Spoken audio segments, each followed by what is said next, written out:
Hey guys, welcome back to Critical Flick. Today I'm talking about Once Upon a Time in Hollywood. So Once Upon a Time in Hollywood is Quentin Tarantino's ninth film. And I have to say, I've never been the biggest Tarantino fan. I don't dislike him by any means. There's some of his films that I really love. I think Inglourious Basterds is an incredible film.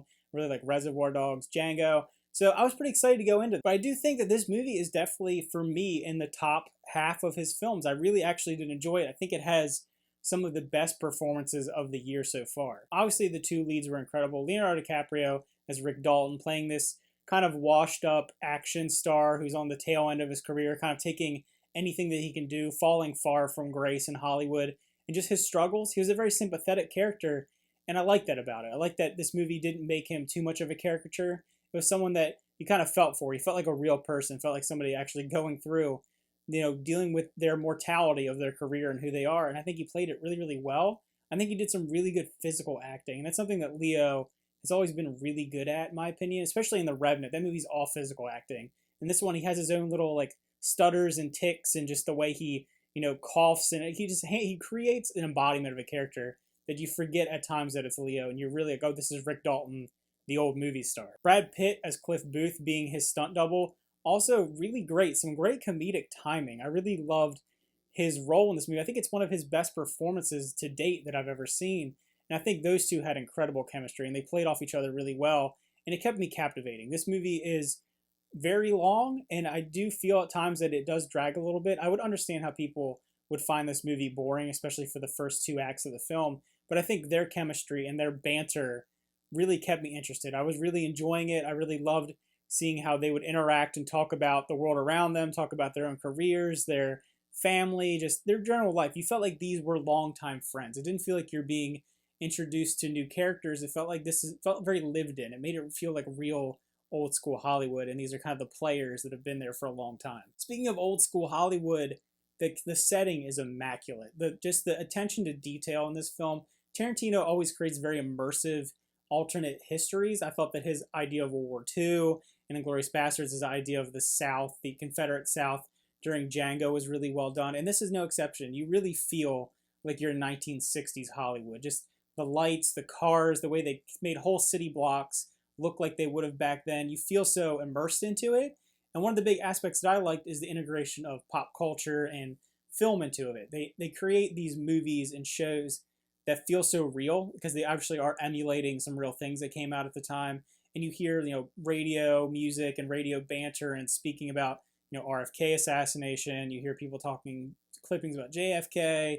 You see all these different musics and the Playboy Mansion. This these iconic things from that time period, and it feels so immersive. Also, like I said, they intertwine the events of the time into it. So obviously, people going into this, I think, were really fixated on the Manson aspect of it. And I'll have to say, not to spoil too much, it really isn't that big of an aspect of the film. The film is more about Rick Dalton coming to grips with what's going on with him, as well as his relationship with Cliff Booth.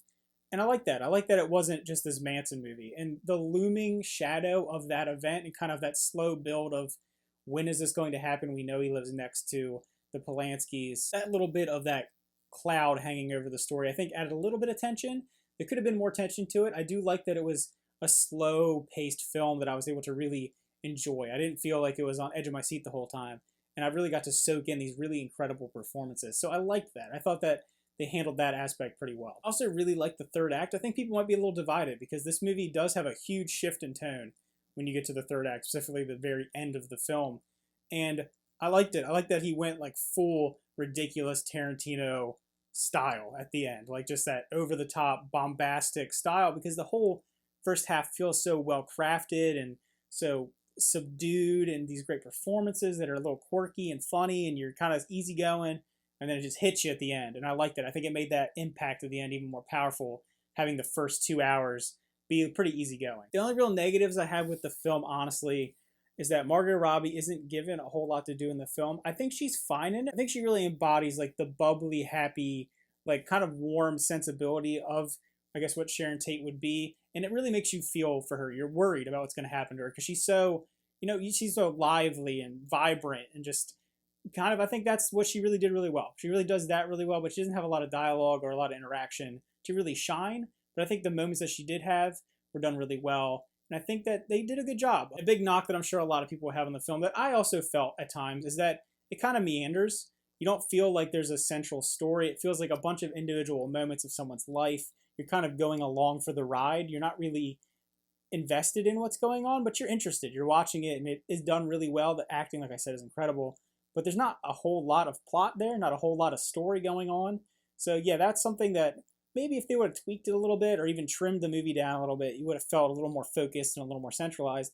But all in all, I didn't think it was too bad by any means when it comes to that aspect, but it is something to note. All right, so if I were to rate this movie, I would actually give it a 9 out of 10. I think it was really, really well done. I mean, it does have a minor bit of flaws. I think, like I said, if you had a little tighter plot, maybe a little more performance on the end of Margot Robbie, a little extra there, and yeah, just kind of just tighten it up and make it a little more focused, I think it could have been easily, a 10 out of 10. I think it's a really well done movie. I really enjoyed it. Definitely think it's in the Oscar contention for me. Definitely in my top 5 films of the year. Could even move up a little further once I think about it a little more. I might even see it again now that, Regal Unlimited's out. I can go see movies as much as I want.